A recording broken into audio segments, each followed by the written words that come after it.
গতকালকে আনুমানিক 1টার পরে 1:13 একটা আমাদের জঙ্গি বিমান প্রশিক্ষণ করার সময় বিধ্বস্ত হয়েছে রানওয়ের খুব নিকটে, এবং সেই ক্র্যাশ সাইটটা ছিল মাইলস্টোন স্কুলের একটা বিল্ডিংয়ে, যেখানে আমরা অনেক কোমলমতি ছাত্রছাত্রী এবং শিশুসহ অন্যান্য শিক্ষক এবং অনেকের আমরা নিহত হয়েছেন। প্রথমে আমি তাদের আত্মার মাগফিরাত কামনা করছি। এছাড়াও অনেকেই আহত হয়েছেন এবং তারা বিভিন্ন হাসপাতালে চিকিৎসাধীন আছেন।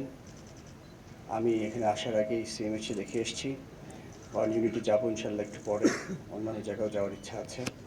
সবাই চিকিৎসাধীন আছে এবং যারা ওখানে ছিল তাদেরকে আমরা যত দ্রুত সম্ভব উদ্ধার করে এবং হেলিকপ্টার ব্যবহার করে এবং ফার্স্ট রেসপন্ডার হিসেবে সেনাবাহিনী এবং বিমান বাহিনীর উদ্ধার কর্মীরা গিয়েছিল, সাথে ফায়ার ব্রিগেড, অন্যান্য যারা ছিল সবাই তাতে রেসপন্ড করেছিল, এবং আমরা যত দ্রুততম সময়ের মধ্যে সম্ভব আমরা তাড়াতাড়ি তাদেরকে এনে চিকিৎসা দেওয়ার ব্যবস্থা করেছি।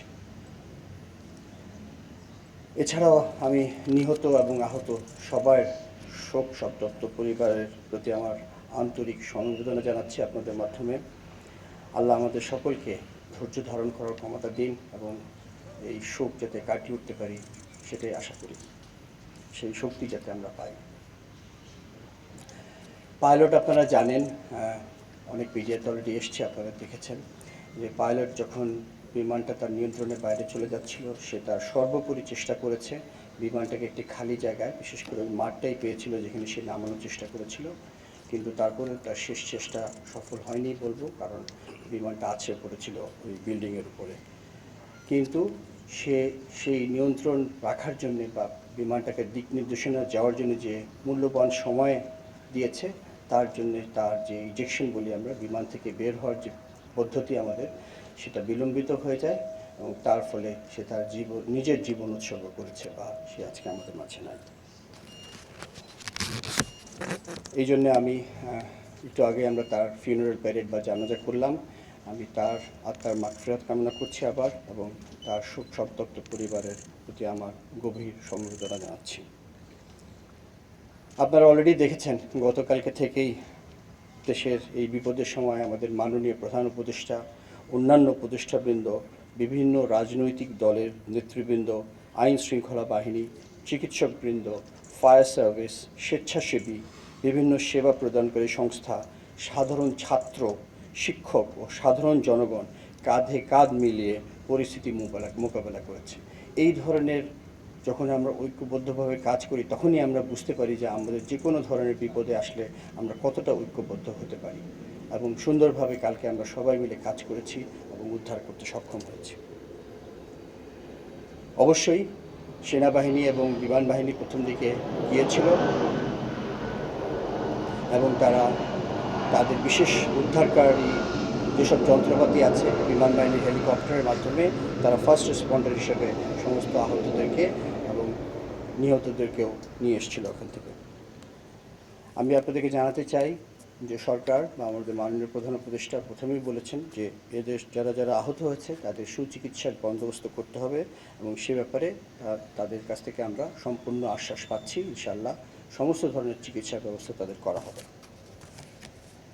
সরকারের পাশাপাশি বিমান বাহিনীও সবসময় হতাহতের পাশে থাকবে এবং থাকছে। আহতদের সুচিকিৎসা নিশ্চিত করতে যা করণীয় আমরা সব কিছু করব।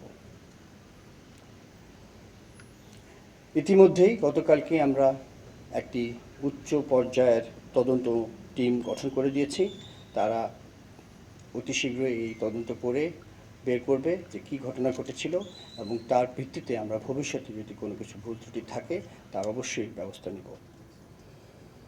আপনাদের মাধ্যমে আমি দেশবাসীকে একটা বিশেষ অনুরোধ করতে চাই, সেটা খুব জরুরি আমার জন্য আপনাদের মাধ্যমে বলা। সেটা হচ্ছে, দয়া করে আপনারা দেশের এই বিপদের সময় সোশ্যাল মিডিয়ার বিভিন্ন গুজব, মিসইনফরমেশনে কান দেবেন না। একটি শক্তিশালী বিমান বাহিনী দেশের স্বাধীনতা ও সার্বভৌমত্বর জন্য অপরিহার্য। দয়া করে গুজব ছড়িয়ে দেশের সার্বভৌমত্বের এই স্তম্ভকে দুর্বল করে দেবেন না।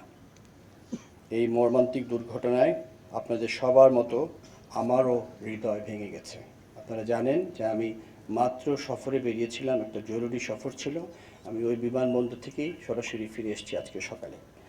যখন সংবাদ পেয়েছি আমার বাকরুদ্ধ হয়ে গিয়েছিলাম যে অনেক দুর্ঘটনাই হয়েছে সারা বিশ্বে বিমান বাহিনীতে বা বিমান দুর্ঘটনা আমরা জানি হইতেই পারে, কিন্তু এই ধরনের একটা হয়েছিল কিছুদিন আগে আমাদের প্রতিবেশী দেশে, যেখানে জনগণ অনেক মৃত্যুবরণ করেছে। আজকে গতকালকে আমাদের দেশে একটা হয়েছে। সেই ধরনের দুর্ঘটনা খুব সচরাচর হয় না। এটা আমাদের জন্য খুবই দুঃখজনক, কিন্তু একটা কথা বলতেই হয়, যখন দুর্ঘটনা হয় সেটা আল্লাহ জানেন কেন, ভালো মন্দ কী আছে এটার ভিতরে। তবে যে অপূরণীয় ক্ষতি হয়ে গিয়েছে সেটা রিকভার করাই হবে আমাদের মূল কাজ। বা যদিও জানি এটা কোনোভাবেই পারিবারিকভাবে আমরা সম্ভব করতে পারবো না, বাট আমি যেটা বলেছি বারবার যে আমরা তাদের পাশে থাকবো, আমরা সম্মিলিতভাবে অনেকেরই কষ্ট কিছুটা হলেও লাঘব করতে সক্ষম হব ইনশাআল্লাহ। আহতের সুচিকিৎসা এটাই এখন আমার মনে হয় সবচেয়ে জরুরি। যারা আমাদের মাঝে এখনও অসুস্থ হয়ে আছেন বা আহত হয়ে আছেন, তাদেরকে আমরা সর্বাত্মক চিকিৎসা প্রদান করব এবং তারা যাতে সম্পূর্ণভাবে সুস্থ হয়, সেটাই আমাদের মূল লক্ষ্য। এই বিষয়ে আমি আপনাদের সকলেরও বা যারা আছেন সবার সহযোগিতা কামনা করছি।